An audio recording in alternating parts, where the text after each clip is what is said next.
Hola Julio, buen lunes para ti y para la audiencia de 1 a 3. ¿Qué dice Infantino que siempre no? Gianni Infantino retiró el proyecto FIFA Forward Enterprise pocos días después de haberlo defendido y haberlo presentado como una oportunidad de oro para financiar el desarrollo del fútbol.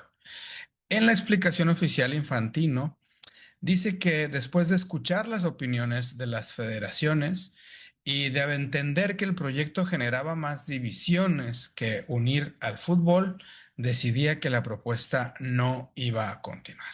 Sin embargo, describir esto solamente como una muestra de sensibilidad por parte del presidente de la FIFA sería muchísimo más que algo ingenuo. En realidad, lo que pasó fue una derrota, una gran derrota de Gianni Infantino, que lo deja muy debilitado y que puede ser el principio de su final, porque en marzo del año próximo habrá elecciones para presidente de la FIFA y seguramente se podrá presentar una candidatura o varias incluso más fuertes que la que pueda presentar el propio Infantino. Me parece que Gianni Infantino dejó cuál es el camino claro para derrotarlo, cuáles son sus debilidades y que ya puede tener las horas contadas en la FIFA. Infantino abandonó el plan después de darse cuenta que no tenía la fuerza política suficiente para imponerlo, y allí está lo que hoy es una de sus principales debilidades. Pero Julio, quisiera detenerme en dos figuras que me parecen claves en este revés, en esta echada para atrás de Infantino. Una de ellas es la figura de Carlos Cordeiro, asesor de la Casa Blanca de Trump y asesor de la FIFA. Y la otra es la figura de Joshua Kushner, que es una figura muy cercana a la Casa Blanca, de los círculos más íntimos del poder de Trump. Pero vamos con la primera figura, Carlos Cordeiro, que era el principal asesor financiero de Infantino y que antes de tener ese puesto fue presidente de la Federación de Fútbol de los Estados Unidos. En días pasados, a propósito de esta propuesta del presidente de la FIFA, abandonó su cargo y al hacerlo emitió un comunicado en el que dice textualmente, abro comillas: no puedo quedarme de brazos cruzados mientras la FIFA considera vender una participación en la Copa Mundial. Permítanme ser claro. No tuve ninguna participación en esta propuesta y me opongo a ella de manera inequívoca. Es un mal acuerdo para las asociaciones miembros de la FIFA, un mal acuerdo para el fútbol y un mal acuerdo para el futuro a largo plazo del deporte. Cierro comillas.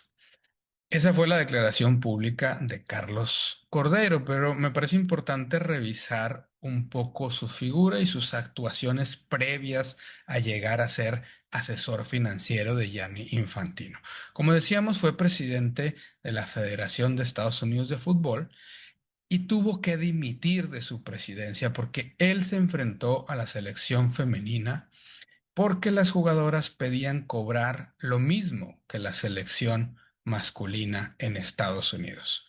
Cordero se opuso a la igualdad salarial, tuvo que dimitir como presidente y ya con él fuera de la Federación Gringa, las jugadoras llegaron a un acuerdo para garantizar la igualdad salarial y algunas otras prestaciones, pero no fue hasta que él renunció como presidente que pudieron sentarse a dialogar y tener un acuerdo entre la Federación Gringa y las jugadoras. Además, Carlos Cordero trabajó más de 20 años en Goldman Sachs, siendo muy importante dentro de la estructura. Y de su experiencia trabajando para esa institución financiera, algo de lo que él hace público, de lo que él saca pecho en su renuncia pública a la FIFA, de esa experiencia llegó a la conclusión de que la propuesta de Infantino no era económicamente buena. Bien, si el presidente de la FIFA elaboró una reforma financiera a espaldas de su principal asesor financiero, lo más lógico es que el asesor, presentara su renuncia. Lo que no tiene mucho sentido es que el asesor, al renunciar y hacerlo público, haga referencia a la empresa con la que trabajó ya hace tiempo. Y allí aparece la rivalidad con el grupo de inversores, con la estructura financiera que se estaba preparando para hacer operativa la propuesta de Infantino. Y aquí es donde necesitamos hablar de la otra figura, Joshua Kushner. En delante le diremos el pobre hermanito. ¿Quién es Joshua Kushner? Él es el fundador de Thrift Capital y casualmente es el hermano menor de Jared Kushner. Jared, su hermano mayor, está casado con Ivanka Trump, hija del actual presidente de los Estados Unidos. Según la información que ofreció Bloomberg, la idea de esta nueva empresa que quería crear Infantino empezó a desarrollarse en conversaciones privadas entre Infantino y Joshua Kushner. Posteriormente, JP Morgan habría sido incorporado para diseñar la monetización de los derechos comerciales y presentar la operación a inversionistas. Justamente aquí es donde se mezcla la rivalidad entre Carlos Cordero y Joshua Kushner. Es donde se mezclan los pasillos de la FIFA y la Casa Blanca. Porque JP Morgan es un competidor directo de Goldman Sachs. ¿Se acuerda usted quién trabajó para Goldman Sachs que aún le guarda lealtad y presume de ello en un comunicado público? Así es, Carlos Cordeiro, que es asesor de Trump y que era asesor de Infantino. Bien, entonces tenemos que decir que Carlos Cordeiro no renuncia porque la propuesta no sea compatible con los valores del fútbol, como quiere hacer creer. Renuncia porque en su cara, o mejor dicho, a sus espaldas, sus amigos Trump e Infantino lo dejaron fuera a él y a sus amigos de Goldman Sachs fuera del negocio que estaban cocinando. Uno de los problemas más graves que aparece aquí, me parece, es la red de relaciones que produce una duda razonable de favoritismos. Infantino ha cultivado y ha hecho gala de una relación muy estrecha con Donald Trump. Al mismo tiempo, un hermano del yerno del presidente de Estados Unidos aparecía como protagonista potencial de una operación que otorgaría a inversionistas privados derechos económicos sobre los torneos de la FIFA. Como dirían los propios gringos, camina como pato, hace como pato, será liebre, digo yo.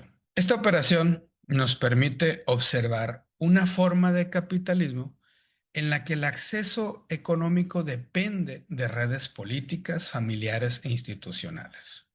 Por lo tanto, no basta con llamarlo capitalismo financiero, porque además tiene claros elementos de ser un capitalismo de conexiones donde las fronteras entre la autoridad pública, las relaciones familiares y las oportunidades privadas se vuelven difusas y el éxito económico depende más de las relaciones cercanas que sostienen el negocio. Para concluir, la derrota de Infantino no fue solamente comercial, fue una derrota política y narrativa. Este recular de Infantino evita por ahora la entrada del capital privado. La aparición de Joshua Kushner fue clave porque agravó el conflicto al conectar la operación económica que preparaba Infantino con el entorno familiar de Donald Trump. Justamente cuando la cercanía entre Trump e Infantino ya era cuestionada. Infantino reculó porque el costo personal de continuar era superior al beneficio de la operación. Y fueron las federaciones que comprendieron que una vez que el capital privado entrara como propietario, esos inversores pasarían a ser los nuevos jefes del fútbol. Y los federativos, disfrazados de asociaciones sin fines de lucro, no están dispuestos por ahora a que otros se lleven el negocio que ellos regentan desde hace años. Chao, Infantino.